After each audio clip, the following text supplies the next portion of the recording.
शूरवीर में अब आगे सुनिए। तक्षिका गुफा। नहीं, अब मैं नहीं जानता। अब शायद मुझे कोई गलतफहमी हो गई थी। लगा कि कोई और है। खैर, कोई बात नहीं, चलो चलते हैं। वीर के साथ नाम जोड़ने के ख्याल भर से ही दक्ष बहुत ज्यादा एम्बैरेस्ड फील कर रहा था।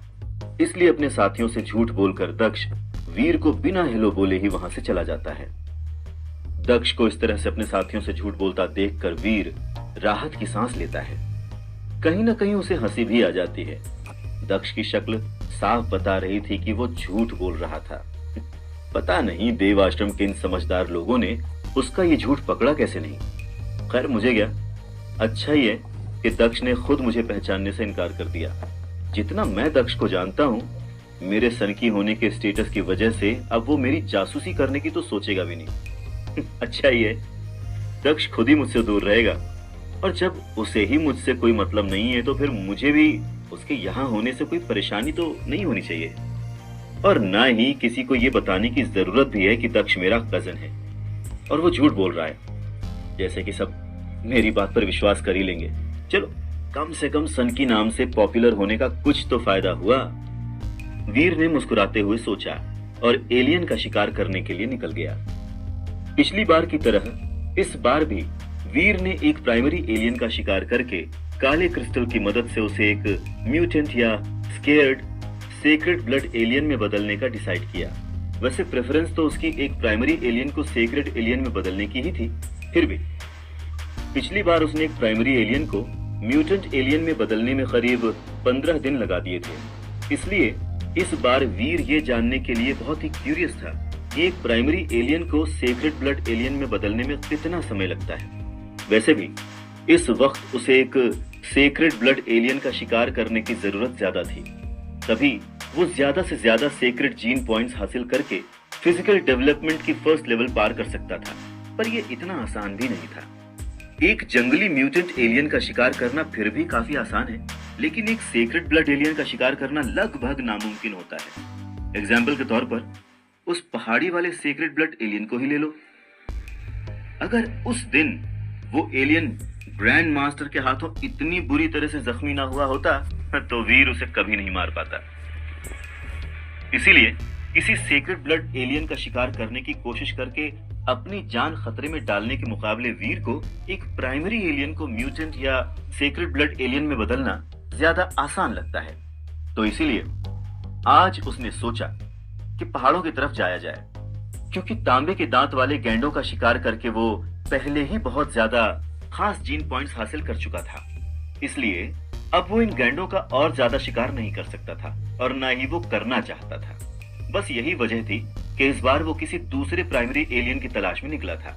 उनमें से काफी एलियंस की एनर्जी हासिल करके वो खास जीन पॉइंट्स भी हासिल कर लेगा और उसके बाद एक अधमरे एलियन को देव आश्रम वापस लाकर उसे एक सेक्रेड ब्लड एलियन में बदल देगा। तक्षिका गुफा वो जगह थी जिसे शिकार करने के लिए वीर ने इस बार चुना था। पहाड़ों के बीच मौजूद ये गुफा काफी सुनसान थी, इसीलिए यहाँ पर इंसानों का आना जाना लगभग ना के बराबर था। उससे भी ज्यादा खतरनाक बात ये थी कि इस गुफा के अंदर रहने वाले एलियंस प्राइमरी चमकीले बिच्छू थे। तक्षिका गुफा इतनी ज्यादा पतली और अंधेरी थी कि कभी कभी आग के बावजूद उस गुफा के अंदर मौजूद चमकीले बिच्छू नजर ही नहीं आते थे।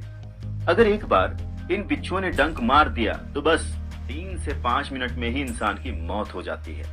इसलिए बहुत ही कम लोग तक्षिका गुफा के चमकीले बिच्छुओं का शिकार करते हैं।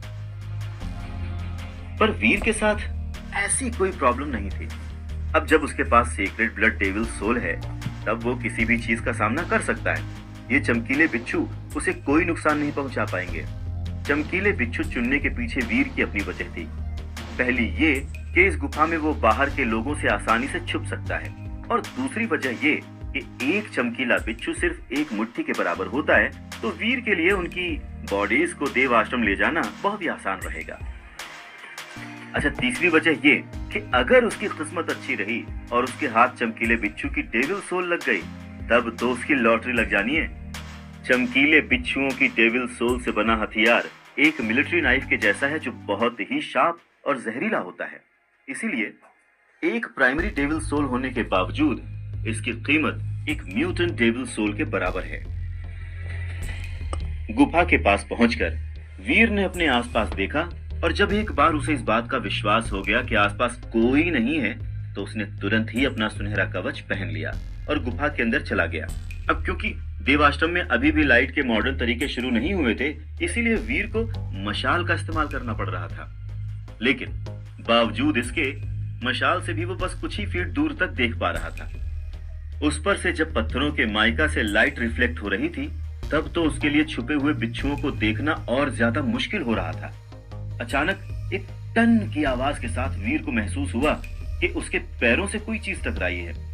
मशाल की रोशनी से जब वीर ने नीचे देखा तो उसे अपनी मुट्ठी के साइज का एक बिच्छू अपने पैर पर डंक मारता हुआ दिखा था।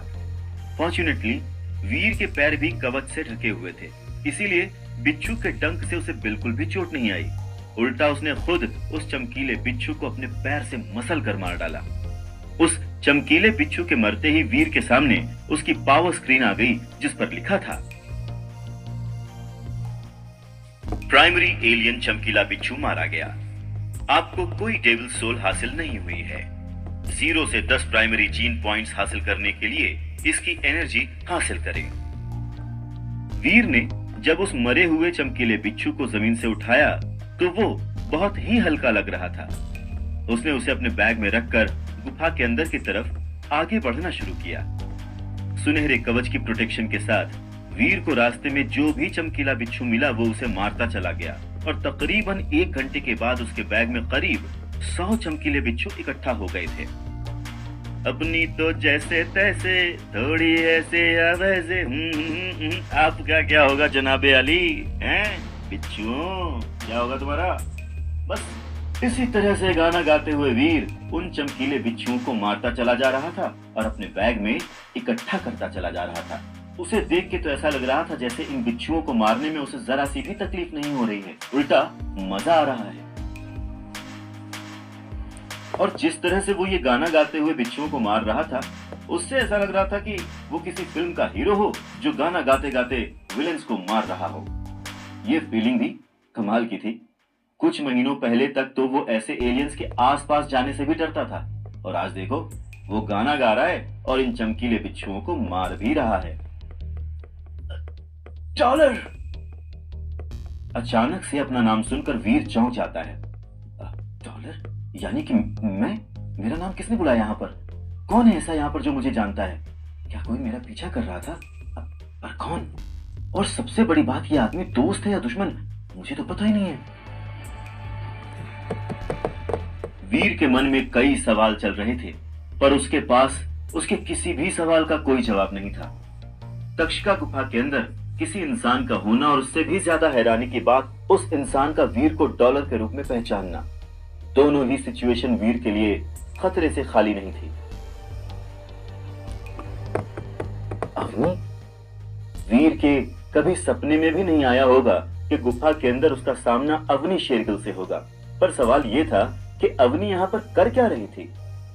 कहीं ये उस सीक्रेट ब्लड डेविल सोल और गेयर के लिए मेरा पीछा तो नहीं कर रही? ये ख्याल आते ही वीर तुरंत ही उल्टे पांव वहां से भागने लगता है। वैसे भी जब से गलती से उसने अवनी के पीछे से वार किया था तब से उसे अवनी से बात करना तो दूर उसके सामने आने से भी डर लगता था। उस पर से इस वक्त पूरा देवाश्रम डॉलर को ढूंढ रहा है, खुद अवनी भी डॉलर की तलाश में है, तो ऐसे में वीर का अवनी से सामना होना तो और भी खतरनाक था।